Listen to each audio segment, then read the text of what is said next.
So I wanted to talk a little bit about the intensity that you might be feeling or experiencing right now.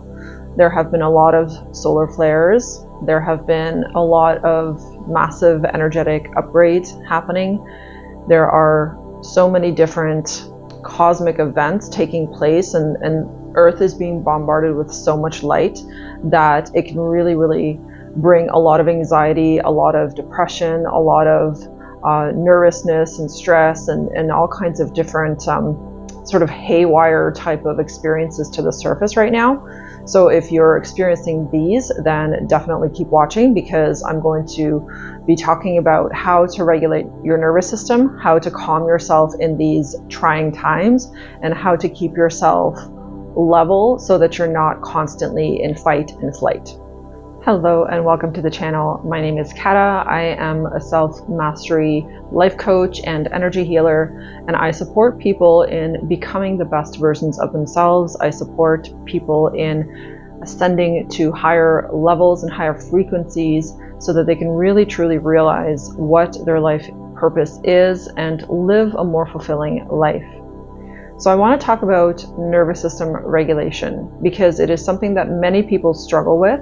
Most people are living in fight and flight all the time, 24/7, without even realizing. When we have really peak energies and when we have a lot of solar flares and a lot of incoming light photons and light particles and activating type of energy coming to planet Earth, these energies can be really heightened within us because they're meant to show us how much we are still in survival. And so yesterday at the peak of the 888 portal, I was experiencing a lot of different energies surfacing within myself. I was experiencing, it wasn't anxiety, it wasn't particularly stress, it was just more of this deep realization and understanding. It was my solar plexus, the internal sun, the third chakra, the yellow chakra, up from the bottom, was definitely being really activated. So there was a lot of releasing, there was a lot of purging that was happening, and that was intense on some level, but it was more than anything, it was really draining, it was really exhausting. And so I found myself needing to nap in the afternoon and just really take it easy. And I was really tuning in and just sort of hearing my body saying, love me, like nurture me, take care of me, soothe me. And so I was listening to that, I was honoring that. And this is what prompted me to talk about this energy today and talk about how you may be moving through something similar right now, and that it's perfectly normal. It is perfectly okay for you to not be feeling okay right now, and to really be patient with yourself, really allow yourself to listen to your body and allow your body to sort of dictate and to show you what he or she needs. Because so many of us have sort of this condition of the mind where we completely disconnect from our bodies and we forget that we are human. We, especially people that are like on the spiritual journey, like I have been for the last 4 years intensely. It's like I've constantly forgotten that I am human, and I have pushed myself time and time again only to crash and burn, only to realize that I wasn't able to handle. It's like the physicality sometimes can't keep up with the spiritual development that a person is moving through. And we forget sometimes that we are human first, right? Human first in the sense that, yes, we are spirit and yes, we are light first, but at the same time, when you are here on Earth and when you are in 3D, you are a human first. You are kind of immersed in the human experience. And the human experience is going to challenge you in so many different ways. And so as you're moving through a spiritual awakening, as you're moving through this ascension, this expansion of your own energy and an expansion of your vibration, where you start to vibrate at higher and higher frequencies, the body really has a hard time keeping up with that sometimes. And so honoring the body, listening to the body, and doing embodiment practices is really going to help to regulate your nervous system. It's going to help calm you down. It's going to help you to level out and to feel more safe, to feel more at peace within yourself. And so yesterday I was reminded of how much I need to parent myself. Parent myself in the sense that I need to give to myself what a mother would give her child when she is comforting her child. And that I needed to give to myself the safety and the security feeling that a father would provide for their child. And so this energy is something that you may need to give to yourself at this time as well. And it's very important to connect to yourself and to think about, how were you nurtured by your mother, if you had a mom, and how are you kept safe and secure by your father if you had a father figure in your life.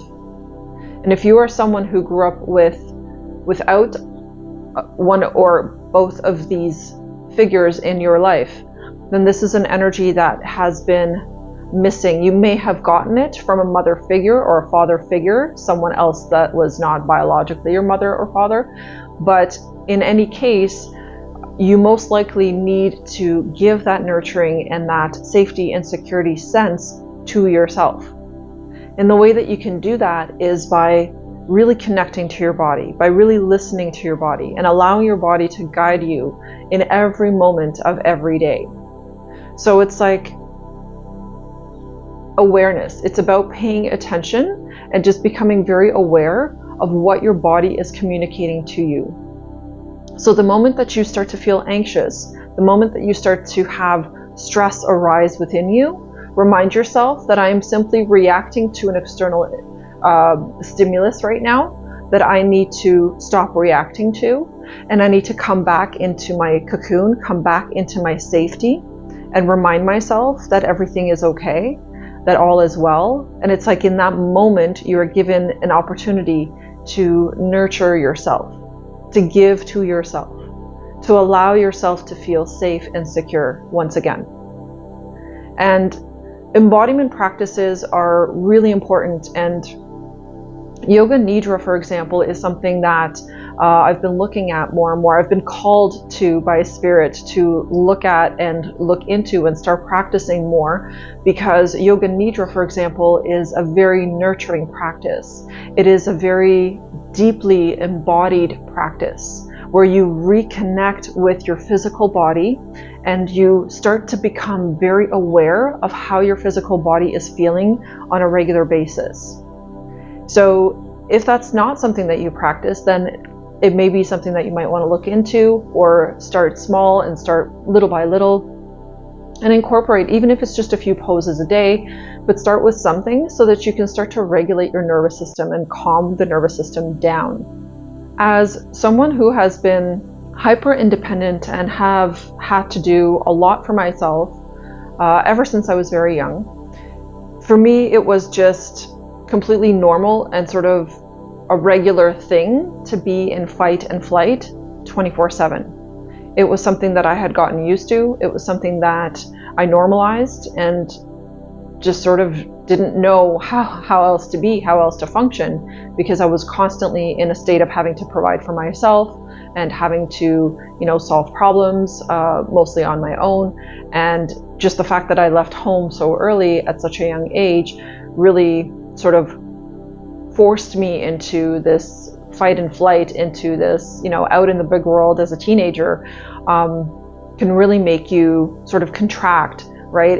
It takes away that sense of safety and security that you have within yourself. And so experiencing that, I left home when I was 16. So experiencing that was constantly perpetuating this fight and flight within my nervous system. And now that I'm in my 40s, now I recognize how much my nervous system is detoxing that, how much it needs to still clear out some of that fight and flight, and how much I need to reprogram my nervous system so that she can calm down, so that she can be constantly in a state of peace. And while I practice this on a daily basis, and I use meditation, I use breathing techniques, I use a lot of different things to keep my nervous system regulated, I still will notice flare-ups. I will still notice, certain things that will trigger my nervous system to kick back into that fight and flight.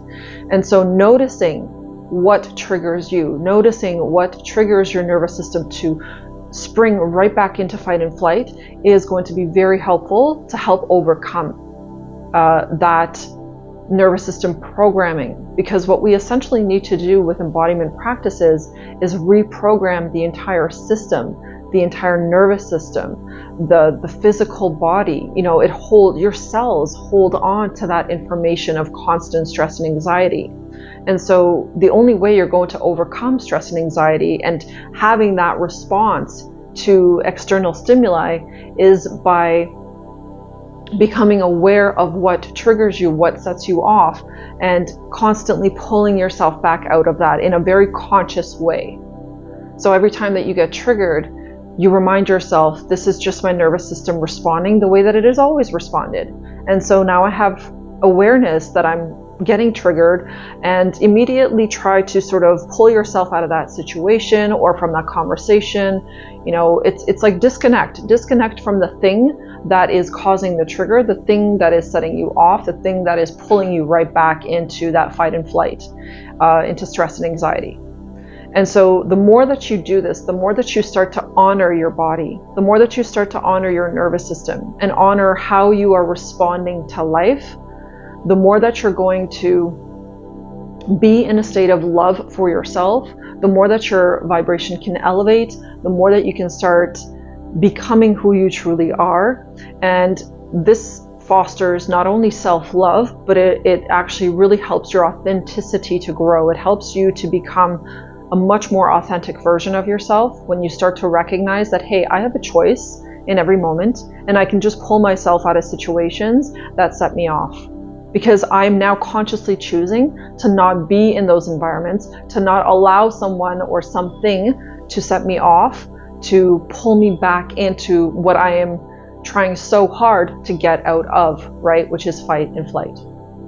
And so doing these practices, having this awareness is going to help you to really overcome anxiety. And the other thing with anxiety too is overstimulation. So I find for myself even that I always get anxious when I'm overstimulated.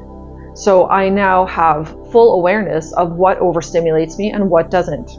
And I will often pull myself out of situations that are overstimulating. Social media can be very, very overstimulating. So staying away from social media and spending as little time on social media as possible is going to be key, is going to be so helpful. You know, staying away from videos and music and different things that you notice start to get you back into that state of stress that starts to bring anxiety to the surface within you. Staying away from those things will be very helpful. Staying away from people that you know trigger you, that you know are constantly in a state of fight and flight, who are constantly in this state of anxiety or state of stress, or people that are always complaining, people that are always in sort of a negative state of mind. Staying away from people like that is also going to help you to come back into yourself, right? Self-love it shows up in so many different ways. And self-love, you know, means saying no to something that bothers you. Self-love is staying away from people that trigger you, that are, you know, very pessimistic or very negative or very toxic to be around. People that are always complaining, people that are always in a low state, that are always struggling in life, you know, that are always having some kind of issue, whether it's financial issues or family issues or work issues, whatever it is, right? That's self-love. To stay away from people like that, to just pull your energy back, right? You're essentially taking your power back from situations that are constantly pulling your energy out of you. And if you find yourself feeling really tired after spending time with somebody, that's a very, very clear indication that that person is pulling on your energy.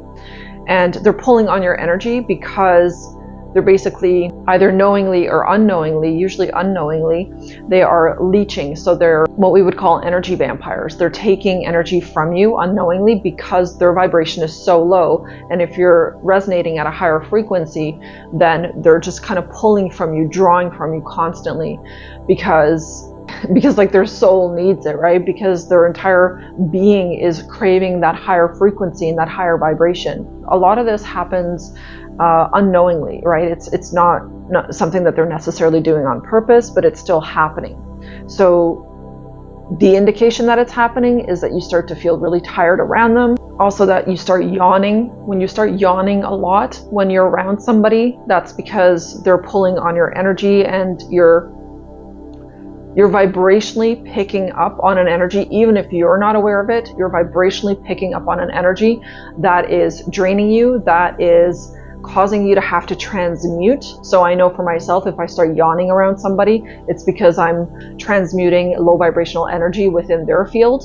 And this is sort of done automatically. People that have higher vibration automatically transmute lower vibrational energies from other people. And this can be very exhausting. It can be very tiring. Even when you're transmuting your own energy, it can be very exhausting and tiring. And this is what I was experiencing yesterday. As my system was detoxing, as my nervous system was releasing all of this anxiety, all of this stress, and recalibrating from fight or flight back to a more peaceful, more harmonious state. As my nervous system was processing all of this information and recalibrating itself, it was exhausting. I literally had to lay down and nap and just rest and allow my body to integrate fully without allowing my mind to get in the way, without allowing my mind to push me to do things that I wasn't prepared to do, or that I just didn't have the energy or the capacity to do. So be aware when you are tired around other people. Be aware of when you're tired just even when you're by yourself, and listen to your body. Keep focusing on and making it a priority to constantly bring your nervous system back into a state of peace, into a state of tranquility. And you can do that by becoming aware of what is causing it to get out of balance, what is causing it to be triggered, to start bringing anxiety or stress to the surface within you. So make resting in regulation a priority for you, especially right now while the Lionsgate portal is still open until August the 12th, and especially now while we're moving through in this entire month of Mercury Retrograde. This month of Mercury Retrograde is all about us becoming aware. It's about recalibrating all the re's, right? Reorganizing, resetting ourselves back to the authentic version of ourselves, which is not in anxiety, which is not in depression, not in any of those lower vibrational states, right? So this Mercury retrograde period this month is really asking us to come back to self, to come into union with the self, to embody the mother and the father within you, and to nurture yourself in whatever way you need that nurturing, and to provide safety and security as the father archetype for yourself in every situation when you start feeling yourself moving out of that feeling of safety and security. And when it comes to finances or anything like that, because that's usually a massive trigger for most people, right? Money and stressing about money. And so start looking at money as an energy that simply flows to you constantly. It is energy that is circulated, but it can circulate better when you are not anxious about it, when you are not stressed and worried about it. So allow yourself to pull your energy back into yourself, provide that safety and that security feeling for yourself in the moment that you start to get anxious about a bill or start to get anxious about something that you need to pay, and just get into this mindset of like, no, this is okay. I can pay this, and I will pay this. If I have to make installments, then I'll make installments, whatever. But I know that I can take care of this, and I'm going to choose to not stress about it. That in itself is just going to help you, again, regulate your nervous system, bring yourself out of that fight and flight. Resting in regulation is the priority, okay, for all of August. And do embodiment practices that are going to help you to get into rest and digest, peace and tranquility. And these embodiment practices would be like yoga nidra. Walking is amazing out in nature, going for walks in the evening, first thing in the morning. Of Of course, meditation practice will be very helpful with this. Anything and everything that brings you back into that peace and into that harmony within yourself. Reading a book. I started reading a novel, which I haven't done in forever. I always read nonfiction, but I just gave myself permission to read, and I just enthralled in this story right now that I'm enjoying so much. And every evening I read a couple of chapters while I'm in bed, and it just, I find, really helps to regulate my nervous system. It's bringing me back to a space of peace and calm. So try these practices to get yourself back into alignment with who you truly are, because who you truly are fundamentally is a peaceful, prosperous, loving, beautiful spirit who is in a world that is highly overstimulating. And notice what stimulates you and keep bringing yourself back. Thank you so much for watching. If you resonated with the message, please hit a like on your way out, subscribe to the channel, and I will see you in the next video. Take care.